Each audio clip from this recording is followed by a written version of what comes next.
আমার স্পষ্ট বক্তব্য আজকে এখানে, শাইখুল হাদিস রাহমাতুল্লাহি আলাইহির সেই কথাকে আমি অন্তরে দৃঢ়ভাবে ধারণ করি এবং আমরা যে রাজনীতির উত্তরাধিকার বহন করি, আমি মামুনুল হক শাইখুল হিন্দ মাহমুদ হাসান দেওবন্দি রাহমাতুল্লাহি আলাইহির রাজনীতির একজন আদনা কর্মী এবং গোলাম। আমি আমার রাজনৈতিক চিন্তাধারাটা স্পষ্ট করছি। আমাদের রাজনীতির প্রধান দুইটা লক্ষ্য, একটা সুদূর প্রসারী আর একটা বর্তমান লক্ষ্য। আমাদের রাজনীতির লক্ষ্য হলো যে আমরা হলাম পাহারাদার। এখন আপনি পাহারাদারকে যেই নামে আখ্যায়িত করতে পারেন, বাড়ির সামনে পাহারাদার থাকে, আপনার চৌকিদারও পাহারাদারি করে, দারোয়ানও পাহারাদারি করে, একটা কুকুর থাকে সেও পাহারাদারি করে। আপনি আমাকে চৌকিদার মনে করতে পারেন, দারোয়ান মনে করতে পারেন, অথবা উলামায়ে দেওবন্দের দ্বীনি সকল কাজের একটা কুকুর পাহারাদার মনে করতে পারেন। সেটা আমার কোনো বিষয় আসে যায় না। আমি যে রাজনীতি করি, আমার সেই রাজনীতির মূল লক্ষ্য এবং উদ্দেশ্য হলো আমাদের আকাবির এবং আসলাফ উলামায়ে দেওবন্দ এই উপমহাদেশ জুড়ে দ্বীনের যে সমস্ত হামাগির খিদমত এবং কর্মকাণ্ড আঞ্জাম দিচ্ছেন, সেই কর্মকাণ্ডগুলিকে একটা কুকুর হিসেবে পাহারাদারি করাই হলো আমার রাজনীতি। আমরা রাজনীতি করি এই জন্য যেন আমাদের খানকাহগুলিতে আমাদের মাশায়েখরা বসে ওখানে তারা যেন নিরাপদে ওনারা যেন ইসলাহ এবং তাজকিয়ার কাজ করতে পারেন। আমরা রাজনীতি করি এই জন্য যেন আমাদের দাওয়াতের কাফেলাগুলো তারা দাওয়াতের মেহনত নিয়ে প্রত্যেকটা জায়গায় জায়গায় ছড়িয়ে পড়তে পারেন। গায়রে মুসলিমদের কাছে যারা দাওয়াত নিয়ে যেত, সেই দাওয়াতের মেহনত আজ কতটা ঝুঁকির মুখে, যারা সেই দাওয়াত দেয় তারা আজকে কতটা হুমকির মুখে, রাষ্ট্রীয় হুমকির মুখে, আন্তর্জাতিক হুমকির মুখে। এই সকল দাঈদেরকে নিরাপত্তা দেওয়া এবং তাদের পাশে দাঁড়ানো, কণ্ঠ উচ্চারিত করে তাদের জন্য সিনাটান করে ময়দানে দাঁড়িয়ে যাওয়াই হলো আমাদের রাজনীতি, এবং আমি করব সেটা ইনশাআল্লাহ। আপনি মুনাজারে ইসলাম মুনাজারা করেন, আপনারা বাতিলের মোকাবেলায় দালায়েলের বহস করেন, আপনারা আপনাদের মতো করে বহস করে যান। আমরা হয়তো মুনাজারা করব না, বহস করব না, কিন্তু আপনি আহলে হক হয়ে, আপনি উলামায়ে দেওবন্দের একজন মুখপাত্র হয়ে যখন মুনাজারা করবেন, মনে রাখবেন আপনার তাহাফুজের জন্য আপনার পিছনে মামুনুল হক কুকুর হয়ে দাঁড়িয়ে আছে। আমাদেরকে আঘাত করেন না, আমাদেরকে দুর্বল করে দিয়েন না। নিরাপদ থাকতে পারবেন না ভিতরে আপনারা? আমি তো বললাম আজকে দাঁড়ান, কে আছেন এই দাওয়াতুল মুসলিম গায়রুল মুসলিমিনের মধ্যে দাঈদের পিছনে দাঁড়িয়ে রাষ্ট্রের বিরুদ্ধে লড়াই করার জন্য হিম্মত নিয়ে মাঠে নামবেন? কে আছেন? আসেন, আমরা আসবো। আমি ঘোষণা দিয়ে যাচ্ছি আপনাদের কাছে, এটা নিয়ে যদি সামনে আমাদেরকে আরো বড় কোনো পদক্ষেপ নিতে হয়, যদি সরকারের বিরুদ্ধে এটার জন্য রুখে দাঁড়াতে হয়, আমরা রুখে দাঁড়াবো ইনশাআল্লাহ। 47-এর ভিত্তিতে নতুন বাংলাদেশ গড়বার যে আন্দোলন, এটা মাওলানা মওদুদী সাহেব এবং তার অনুসারীদের আন্দোলন না। কারণ 47 সালে মাওলানা মওদুদী সাহেব এই দেশ বিভক্তির পক্ষে ছিলেন না। তিনি মুসলমানদের জন্য আলাদা আবাসভূমি চান নাই, পরিষ্কার কথা। এটা চেয়েছিলেন শাব্বির আহমদ ওসমানী, এটা চেয়েছিলেন মুফতি শফি ওসমানী রহমতুল্লাহি আলাইহি, মুফতি আজম মুফতি শফি রহমতুল্লাহি আলাইহি, এটা চেয়েছিলেন সৈয়দ সুলাইমান নদভী রহমতুল্লাহি আলাইহি, এটা চেয়েছিলেন জাফর আহমদ ওসমানী রহমতুল্লাহি আলাইহি, এটা চেয়েছিলেন শামসুল হক ফরিদপুরি রহমতুল্লাহি আলাইহি, এটা চেয়েছিলেন আতহার আলী রহমতুল্লাহি আলাইহি, এটা চেয়েছিলেন এই দেশের উলামায়ে কেরাম এবং দেওবন্দি উলামায়ে কেরাম। কাজেই 47-এর ভিত্তিতে আগামীর বাংলাদেশ গড়বার জন্য এখন আমাদেরকে জুলাই রক্ষা করতে হবে। কারণ জুলাইয়ের হাত ধরে 47 আবার প্রাসঙ্গিক হয়েছে। এখন যদি জুলাই হাতছাড়া হয়ে যায়, 47 আবার হাতছাড়া হয়ে যাবে। রাবেতাতুল ওয়াইজিন বাংলাদেশের উদ্যোগে আয়োজিত আজকের অত্যন্ত সময়োপযোগী উম্মতের বিশুদ্ধ আকীদার হেফাজত ও বর্তমান প্রেক্ষাপট শীর্ষক আলোচনা সভায় উপস্থিত সম্মানিত সভাপতি, বর্তমান বাংলাদেশের অন্যতম উম্মতের রাহবার আলোচক আমার বড় ভাই মুহতারামুল মাকাম হযরত মাওলানা আব্দুল বাসিত খান হাফিজাহুল্লাহ, উপস্থিত আমার শাইখ ও মুর্শিদ হযরত দেওয়ানার পীর সাহেব দামাত বারাকাতুহুম, উপস্থিত রয়েছেন রাবেতাতুল ওয়াইজিন বাংলাদেশের সম্মানিত উপদেষ্টা বন্ধুবর হযরত মাওলানা খালেদ সাইফুল্লাহ আইয়ুবী, মহাসচিব বন্ধুবর হযরত মাওলানা হাসান জামিল হাফিজাহুমুল্লাহ সহ দিগার অন্যান্য উলামায়ে কেরাম, আমি আজকের এই মজলিসে কিছুটা নিজের পক্ষ থেকে কিছু বিষয়ে জবানবন্দি দেওয়ার গরজ অনুভব করতেছি। আপনারা জানেন জবানবন্দি কে দেয়, কোথায় দেয়। জবানবন্দি পরিভাষাটা ব্যবহার হয় যখন কোনো ব্যক্তি আদালতের কাঠগড়ায় দাঁড়িয়ে বিচারকের সামনে বক্তব্য দেয়, তখন সেটাকে জবানবন্দি বলা হয়। তো কাজে আমি মনে করি উম্মতের উলামায়ে কেরামের সামনে আমরা যারা কাজ করছি তাদের কাছে আমাদের জবাবদিহিতা করা, নিজেদের কথার পক্ষে নিজের ওয়াজাহাত ব্যক্ত করা, এটা তাদের দায়িত্ব। সেই জায়গা থেকে আমি জবানবন্দি দিচ্ছি এবং আমি জবানবন্দিটা দেওয়াটা বিশেষ প্রয়োজন মনে করছি, কারণ এখানে আমার বর্তমান সময়ের দুজন মুরব্বী উপস্থিত রয়েছেন, যাদের কাছে আমি সহস্রাধিক আলেম ওলামার উপস্থিতিতে ঘোষণা করছি মিডিয়ার সামনে যে বর্তমানে আমার নাকের মধ্যে লাগাম লাগানো আছে এবং আমার সেই লাগাম বিশেষভাবে আমার এই দুই মুরব্বীর হাতে আছে। একজন আমার আব্বাজান শাইখুল হাদিস রাহমাতুল্লাহ আলাইহি ওয়াফাতের পর আমাদের পারিবারিক অভিভাবক, আমার এদারার অভিভাবক, আমার জিম্মাদার, আমার ব্রাদার মুহতারাম হযরত আল্লামা মাওলানা মাহফুজুল হক হাফিজাহুল্লাহ, এবং আরেকজন আমার ইসলাহি মুরব্বী, আমার শাইখ ও মুর্শিদ হযরত দেওয়ানার হযরত হাফিজাহুল্লাহ।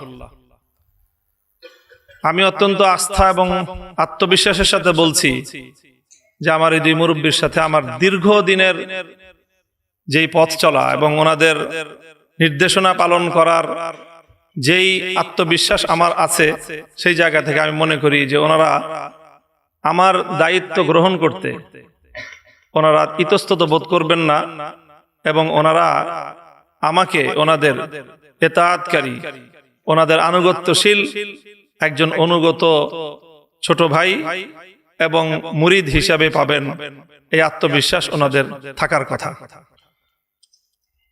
কাজেই আমি আমার এই দুই মুরব্বী, আরেকজন আজকের মজলিসে ছিলেন আমাদের ওস্তাদ সমতুল্য হযরত মাওলানা শেখ লিয়াকত আলী হাফিজাহুল্লাহ, যিনি বাংলাদেশের চিন্তাশীল আলেম ওলামাদের বর্তমানে একজন একেবারেই নক্ষত্রতুল্য ব্যক্তিত্ব। আপনারা অনেকেই জানেন মাদ্রাসা দারুর রাশাদের অন্যতম স্বপ্নদ্রষ্টা, আমাদের জামিয়া রহমানিয়া আরাবিয়ার দীর্ঘ প্রায় ৬০ শতাব্দীর যিনি মুহাদ্দিস, তিরমিজি শরীফের হাদিস পড়ান শাইখুল হাদিস আল্লামা আজিজুল হক রহমতুল্লাহ আলাইহির অন্যতম ইলমি ওয়ারিস আল্লামা লিয়াকত আলী হাফিজাহুল্লাহ।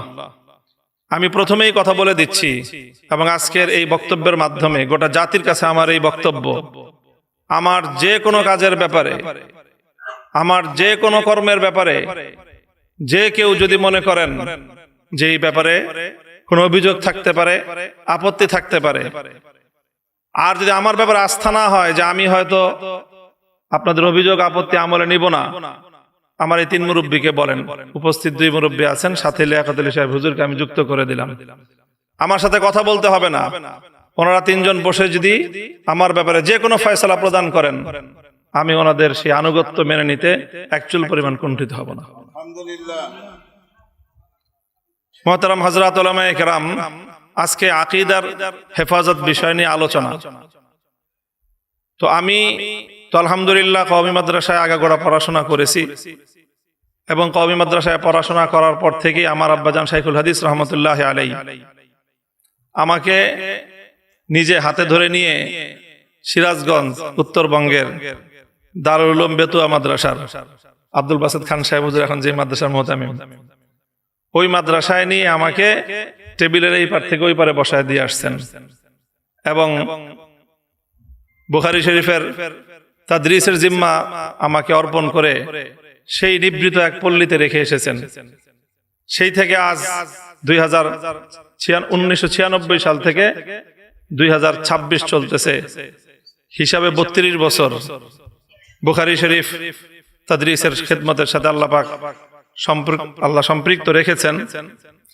কাজেই কোরআন এবং হাদিসের শিক্ষকতার অব্যাহত এই মেহনতের মাধ্যমে আল্লাহ পাক রব্বুল আলামিন কোরআন এবং হাদিসের কিছু ইলম বা কিছু মালুমাত আল্লাহ পাক রব্বুল আলামিন হাসিল করার তৌফিক দিয়েছেন। সেই জায়গাগুলোকে ভিত্তি করেই আমি আমার সকল কার্যক্রম পরিচালনা করি। আমি এখানে খুব কথা লম্বা বলবো না, 2-3টা কথা। এই যে আকীদার যে আলোচনা, এই আলোচনায় আমি যেহেতু একটা বিশেষ অঙ্গনে আমাদের আকাবের এবং আসলাফদের এবং আমাদের পুরা মাসলাকে দেওবন্দিয়াতের আমি একটা প্রতিনিধিত্বশীল জায়গায় যেভাবেই হোক যে করেই হোক আমাকে পৌঁছায় দেওয়া হয়েছে, এবং এর জন্য সবচেয়ে বড় অবদান হলো বিগত ফ্যাসিবাদী শেখ হাসিনা। তো সেই জায়গায় যেহেতু যে কোনোভাবে আমাকে উপনীত করে দেওয়া হয়েছে, এই জন্য আমাকে আমার সেই জায়গার অবস্থা বিবেচনা করে আমাকে কথাবার্তা বলতে হয়, কাজকর্ম করতে হয়, মিডিয়াকে ফেস করতে হয়, জাতীয় এবং আন্তর্জাতিক গণমাধ্যমকে আমার ফেস করেই কথাবার্তা বলতে হয়। সেই জন্য অনেক শব্দ, অনেক ভাষা, অনেক কথা আপনারা অন্যরা বলেন, সেটার প্রতি আমার সমর্থন থাকলেও অনেক সময় সেই সীমাবদ্ধতার কারণে আমরা বলি না। এবং আমি মনে করি যে কিছু কিছু আলফাজ আছে যেগুলো বর্তমান সময়ে লফজের হিকমতের মধ্যে পড়বে, যেরকম ফিতনায়ে ইনকারে হাদিস, এটা একটা অনওয়ান, আবার ফিতনায়ে আহলে কোরআন একই অনওয়ান। আমি মনে করি ফিতনায়ে আহলে কোরআন বলার চেয়ে ফিতনায়ে ইনকারে হাদিস বলাটা বেশি হিকমতপূর্ণ হবে। আহলে কোরআন বললে মানুষকে, অনেক মানুষ বিভ্রান্ত হয়ে যাবে এই শিরোনাম শুনেই, আহলে কোরআন তো ভালো জিনিস, তা আপনি আহলে কোরআনের বিরুদ্ধে লাগছেন কেন? তো তারা আসলে আহলে কোরআন না, তাদের প্রকৃত পরিচয় তারা মুনকিরিনে হাদিস। ঠিক একইভাবে আহলে হাদিস বা এই জাতীয় শব্দে কারো তানকিদ না করে ফিতনায়ে ইনকারে তাকলিদ, তাকলিদ অস্বীকার করা এটা উম্মতের মধ্যে অনেক বড় এক ফিতনা। হাদিস অস্বীকার করা যেরকম এক বড় ফিতনা, তাকলিদ ইনকার করাটাও এটা উম্মতের 1300 বছরের তাওয়ারুসের এক ইনকার করার ফিতনা। এই দুইটা শব্দের প্রতি আমার একটা থাকলো, উলামায়ে কেরাম এটা নিয়ে ফিকির করবেন। আমি এখন আরেকটা বিষয় ওয়াজাহাত করতে চাই। যেহেতু আমি উম্মতের উলামায়ে কেরামের পক্ষ থেকে প্রতিনিধিত্বশীল জায়গায় বসে রাজনৈতিক কার্যক্রম পরিচালনা করছি, এই জন্য রাজনীতি নিয়ে আমার একেবারে যে পড়াশোনা, পর্যালোচনা, পর্যবেক্ষণ নাই এরকম আমি আমাকে নিজেকে মনে করি না। বরং আমি আমার রাজনৈতিক পথ চলায় প্রতিটি পদক্ষেপে আমি আমার আকাবের আসলাফ, আমার পূর্বসূরি, বিশেষ করে উলামায়ে দেওবন্দের প্রতিটি রাজনৈতিক সন্ধিক্ষণের ওনাদের কর্মকাণ্ড, কর্মপন্থা নিয়ে আমার চুলচেরা বিশ্লেষণ করার সুযোগ অন্যদের চেয়ে বেশি হয়। সেই জায়গা থেকে আমি মাসলাকে দেওবন্দের সিয়াসি ফিকরটা কি, রাজনৈতিক চিন্তাধারাই বা কি, এবং তাদের রাজনৈতিক কর্মপন্থাটা কি, আমি খুব সংক্ষেপে 2-4টা কথা থেকে আমি যতটুকু বুঝেছি আপনাদের কাছে উপস্থাপন করার চেষ্টা করি। যেমন ধরেন, আমাদের এই পাক ভারত উপমহাদেশে দেওবন্দি উলামায়ে কেরামের রাজনীতির অন্যতম একজন মুখপাত্র হিসেবে বা প্রধান মুখপাত্র হিসেবে যদি আমি শাইখুল হিন্দ মাহমুদ হাসান দেওবন্দি রহমতুল্লাহি আলাইহির নাম বলি, আমি মনে হয় আমি খুব বেশি বাড়িয়ে বলবো না। আমাদের জামিয়া রহমানিয়া আরাবিয়ায় শাইখুল হাদিস আল্লামা আজিজুল হক রহমতুল্লাহি আলাইহির সাথে আমাদের আরো কিছু উস্তাদদের, আসাতিজায়ে কেরামের সিয়াসি কিছু বিষয় নিয়ে ইখতিলাফ হতো, যার অন্যতম একজন ছিলেন আমাদের উস্তাদে মুহতারাম হযরতুল আল্লাম শাইখুল হাদিস হযরত মাওলানা মুফতি মনসুরুল হক হাফিজাহুল্লাহ তাআলা। শাইখের সাথে যখন ইখতিলাফ হতো, কিছু বিষয় নিয়ে ইখতিলাফ তো ছিলই, তো সেখানে বারবার হাকিমুল উম্মাত থানভী রহমতুল্লাহি আলাইহির নাম আলোচনায় আসতো। তো হযরত শাইখুল হাদিস রহমতুল্লাহি আলাইহি তখন কোন এক প্রসঙ্গে আমাদেরকে একটা কথা বলেছিলেন যে আমাদের দেওবন্দি ওলামায়ে কেরামের মধ্যে আকাবিরিনদের মধ্যে হযরত থানভী রহমতুল্লাহ আলাইহি এবং হযরত হুসাইন আহমদ মাদানী রহমতুল্লাহ আলাইহির মধ্যে সিয়াসি ফিকির নিয়ে কিছু ইখতিলাফ ছিল।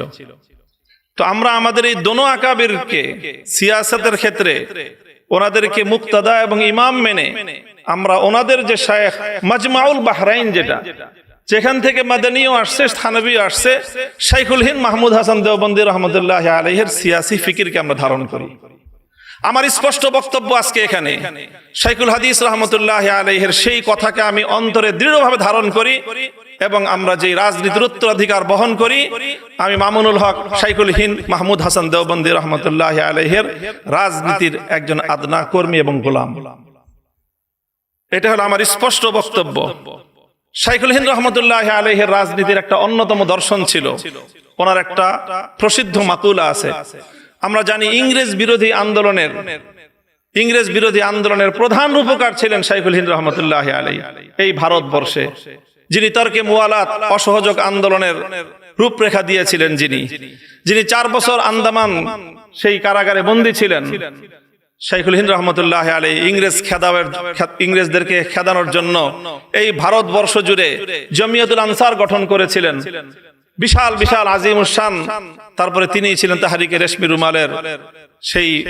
রেশমি রুমালের মূল পরিকল্পনাকারী এবং অবিসংবাদিত নেতৃত্ব দানকারী।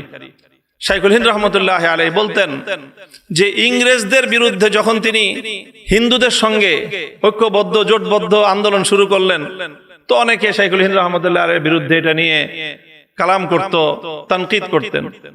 তখন শাইখুল হিন্দ রহমতুল্লাহ আলাইহি নিজের অবস্থান পরিষ্কার করেছেন, अगर इंग्रेज के खिलाफ कोई कुत्ता भी आगे बढ़े तो शाइखुल हिंद उसका साथ देगा। ইংরেজদের বিরুদ্ধে একটা কুকুরও যদি অগ্রসর হয়, আজ এই উপমহাদেশের সামগ্রিক বাস্তবতা, এই উপমহাদেশবাসীর ভাগ্যের পরিবর্তনের জন্য, এই উপমহাদেশের আগামী দিনের ইসলাম এবং মুসলমানদের ঈমানি, মুলকি, তাদের সামষ্টিক অধিকার স্বার্থ সংরক্ষণ করার জন্য ইংরেজদেরকে বিতরণ করা ছাড়া কোনো উপায় নাই। কাজে ইংরেজদের বিরুদ্ধে যারাই মাঠে নামবে শাইখুল হিন্দ তাদের সঙ্গে থাকবে। কাজে আমি মনে করি যে ঠিক তদ্রূপ রাজনীতির মধ্যে অনেক প্রতিপক্ষ থাকে এবং সেই প্রতিপক্ষদের মধ্যে একটা তরতিব করতে হয়। সব প্রতিপক্ষকে একসঙ্গে ময়দানে মোকাবেলায় নামতে গেলে তখন নিজে পরাজয় বরণ করা ছাড়া এবং নিজের অস্তিত্বকে হুমকিতে ফেলানো ছাড়া কোনো কিছুই হয় না।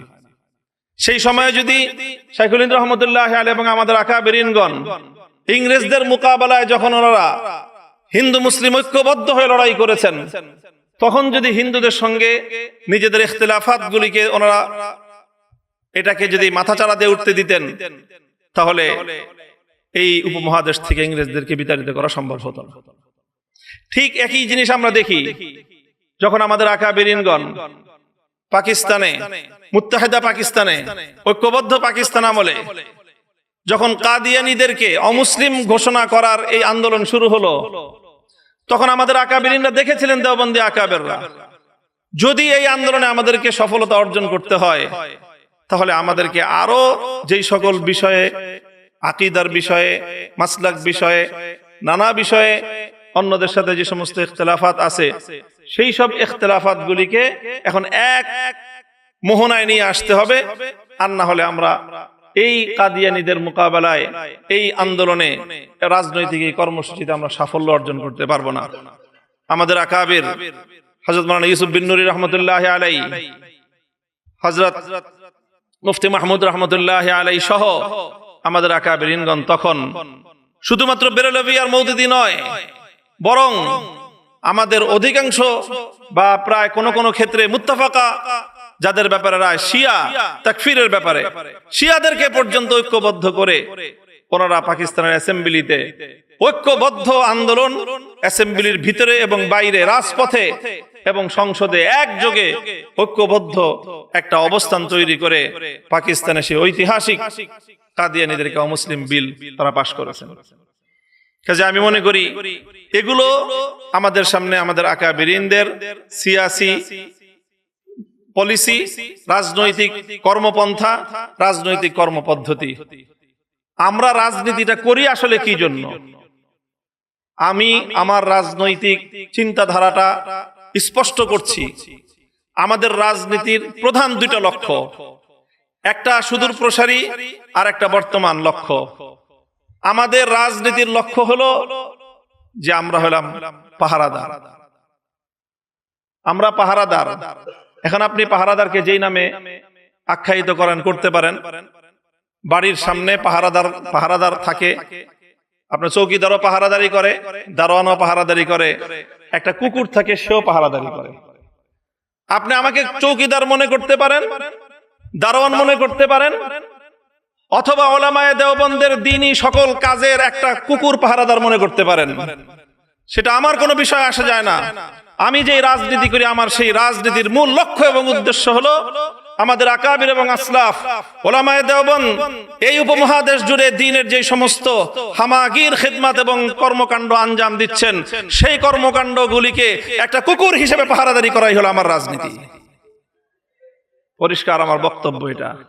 আমরা রাজনীতি করি এই জন্য যেন আমাদের খানকাহগুলিতে আমাদের মাশায়েখরা বসে ওখানে তারা যেন নিরাপদে ওনারা যেন ইসলাহ এবং তাজকিয়ার কাজ করতে পারেন। আমরা রাজনীতি করি এই জন্য যেন আমাদের দাওয়াতের কাফেলাগুলো তারা দাওয়াতের মেহনত নিয়ে প্রত্যেকটা জায়গায় জায়গায় ছড়িয়ে পড়তে পারেন। আজ জানেন বাংলাদেশে, এই বাংলাদেশে ৯৯% মুসলমানদের বাংলাদেশে দাওয়াতুল ইসলাম ইলা গায়রিল মুসলিমিন, গায়রে মুসলিমদের কাছে যারা দাওয়াত নিয়ে যেত, সেই দাওয়াতের মেহনত আজ কতটা ঝুঁকির মুখে। যারা সেই দাওয়াত দেয় তারা আজকে কতটা হুমকির মুখে, রাষ্ট্রীয় হুমকির মুখে, আন্তর্জাতিক হুমকির মুখে। এই সকল দায়ীদেরকে নিরাপত্তা দেওয়া এবং তাদের পাশে দাঁড়ানো, কণ্ঠ উচ্চারিত করে তাদের জন্য সিনা টান করে ময়দানে দাঁড়িয়ে যাওয়াই হলো আমাদের রাজনীতি। এবং আমি করব সেটা ইনশাআল্লাহ, সেটা করব ইনশাআল্লাহ। আমি শেখ কালিম সিদ্দিকী হাফিজাহুল্লাহর একজন শাগরিদ। আমি ভারত গিয়েছি শুধুমাত্র হযরতের সোহবত উঠানোর জন্য, দেখার জন্য যে হযরত সেই ভারতে থেকে কিভাবে সেখানে গায়রে মুসলিমদের মধ্যে দ্বীনের দাওয়াত দিচ্ছেন। আজ জানেন কালিম সিদ্দিকী হাফিজাহুল্লাহ আজকে ভারতের কারাগারে বন্দী। ওনার বিরুদ্ধে ভারতের আদালত রায় দিয়েছে যাবজ্জীবন কারাদণ্ড।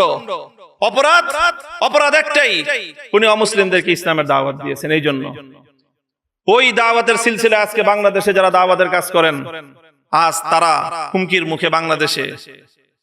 এই তাদেরকে তাহাফুজ দেওয়া, তাদের পক্ষে মাঠে কথা বলা, সংসদে কথা বলা, প্রয়োজনে রাজপথে কর্মসূচি দেওয়া, এটাই হলো মামুনুল হকদের রাজনীতি।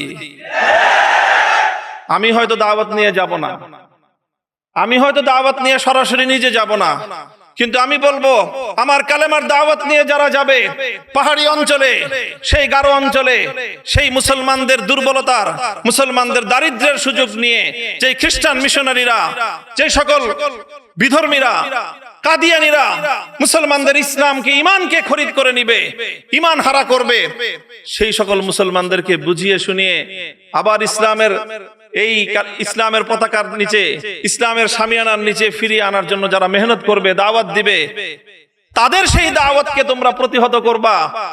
যারা এই সকল দাওয়াতি কাজগুলোকে প্রতিহত করার চেষ্টা করবে, যত বড় শক্তি হোক, সেটা ইন্টারনাল শক্তি হোক, এক্সটার্নাল শক্তি হোক, দেশের ভিতরের শক্তি হোক, আন্তর্জাতিক শক্তি হোক, লড়াই করার জন্য দুইবার ভাববো না ইনশাআল্লাহ আমরা। এটাই হলো আমাদের রাজনীতি, এটাই হলো আমাদের রাজনীতি। দাওয়াতের কাজ করবেন, তালিমের কাজ চলবে। মাদ্রাসাগুলো তাদের স্বকীয়তার উপর ভিত্তি করে আকাবির এবং আসলাফদের তর্জ তরিকার উপর তালিম চলবে, তালিমের মেহনত চলবে।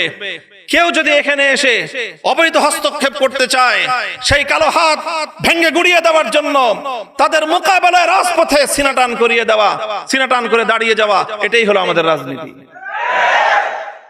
কাজেই আমাদের রাজনীতির যে মূল মাকসাদ, তার অন্যতম একটা মাকসাদ হলো পাহারাদারি করা। আপনি সেই পাহারাদারিকে, আমি আবারও বলছি, আপনি আমাকে দারোয়ানের মর্যাদা দিলেন না চৌকিদারের মর্যাদা দিলেন, না আপনি আমাকে কওমি অঙ্গনের একজন পাহারাদার কুকুর হিসেবে মূল্যায়ন করলেন, সেটা আমার কাছে খুব বেশি বড় বিষয় নয়। তবে জেনে রাখেন, কুকুর হলো আপনাদের এই কাজের পাহারাদারি করার জন্য আমরা দাঁড়িয়ে আছি। আপনি মুনাজারা ইসলাম মুনাজারা করেন, মুনাজারা করেন, আপনারা বাতিলের মোকাবেলায় দালায়েলের বহস করেন, আপনারা আপনাদের মতো করে বহস করে যান। আমরা হয়তো মুনাজারা করব না, বহস করব না, কিন্তু আপনি আহলে হক হয়ে, আপনি উলামায়ে দেওবন্দের একজন মুখপাত্র হয়ে যখন মুনাজারা করবেন, মনে রাখবেন আপনার তাহাফুজের জন্য আপনার পিছনে মামুনুল হক কুকুর হয়ে দাঁড়িয়ে আছে।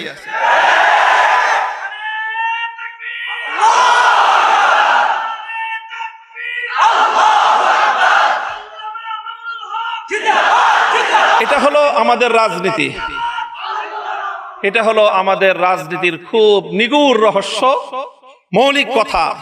কাজেই আমাকে এই রাজনীতি করতে হলে, আমাকে লড়াই করতে হলে, আমাকে কখনো সরকারের বিরুদ্ধে লড়তে হয়, কখনো আমাকে আন্তর্জাতিক শক্তির বিরুদ্ধে লড়তে হয়। কাজেই আমাকে আমার রাজপথের একটা শক্তি নিয়ে আমাকে ময়দানে টিকে থাকতে হবে। যদি আপনার পাহারাদার যদি বাড়ির গেটে না থাকে, ঘরের ভিতরে আপনি মূল্যবান সোনাদানা নিয়ে, অনেক মূল্যবান জীবন যাপন নিয়ে, আপনি আপনার পরিবার পরিজন নিয়ে, আপনি আপনার কলিজার টুকরা সন্তানদেরকে নিয়ে আপনি ঘরের মধ্যে নিরাপদ থাকতে পারবেন না। হয়তো আপনার পরিবারের ভিতরে যারা আছেন, ঘরের ভিতরে আপনারা যারা আছেন, তাদের তুলনায় আপনার পাহারাদারের মূল্য অনেক কম হতে পারে, কুকুরটার মূল্য অনেক কম হতে পারে, কিন্তু মনে রাখেন ওই বাড়িতে দরজায় যদি কুকুরটা না থাকে, ঘরের ভিতরে আপনি নিরাপদ থাকতে পারবেন না। আমাদেরকে আঘাত করেন না, আমাদেরকে দুর্বল করে দিয়েন না, নিরাপদ থাকতে পারবেন না ভিতরে আপনারা। আমি তো বললাম আজকে দাঁড়ান, কে আছেন এই দাওয়াতুল মুসলিম গায়রুল মুসলিমিনের মধ্যে দায়ীদের পিছনে দাঁড়িয়ে রাষ্ট্রের বিরুদ্ধে লড়াই করার জন্য হিম্মত নিয়ে মাঠে নামবেন? কে আছেন? আসেন, আমরা আসবো। আমি ঘোষণা দিয়ে যাচ্ছি আপনাদের কাছে, এটা নিয়ে যদি সামনে আমাদেরকে আরো বড় কোনো পদক্ষেপ নিতে হয়, যদি সরকারের বিরুদ্ধে এটার জন্য রুখে দাঁড়াতে হয়, আমরা রুখে দাঁড়াবো ইনশাআল্লাহ। কাজে আমাদেরকে দুর্বল করে দিলে আখেরে আমরা সবাই ক্ষতিগ্রস্ত হব। আমার আখেরি কথা, মুহতারাম হাজিরিন, দেখেন এখন একটা রাজনৈতিক বড় ধরনের একটা ইস্যু আছে এখন রাজনীতির। আমাদের বাংলাদেশে, আমাদের এই উপমহাদেশের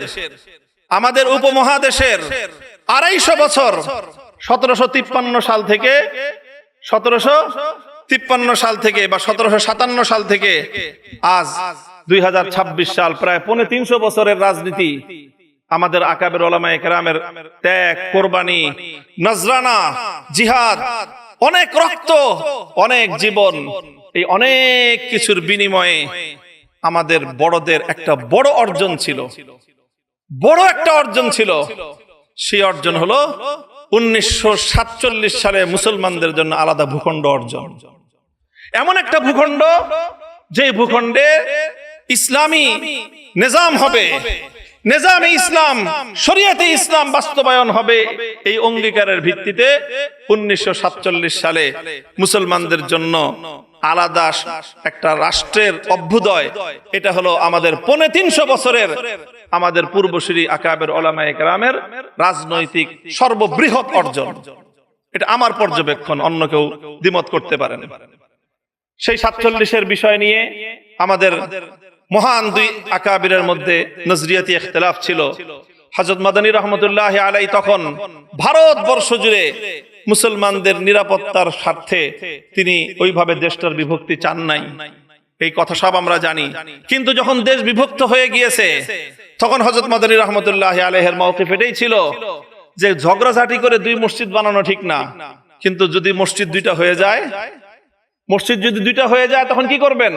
দোনো মসজিদকে আবাদ করা, দোনো মসজিদের মধ্যে নামাজ কায়েম রাখা, এটাই হলো মুসলমানদের দায়িত্ব।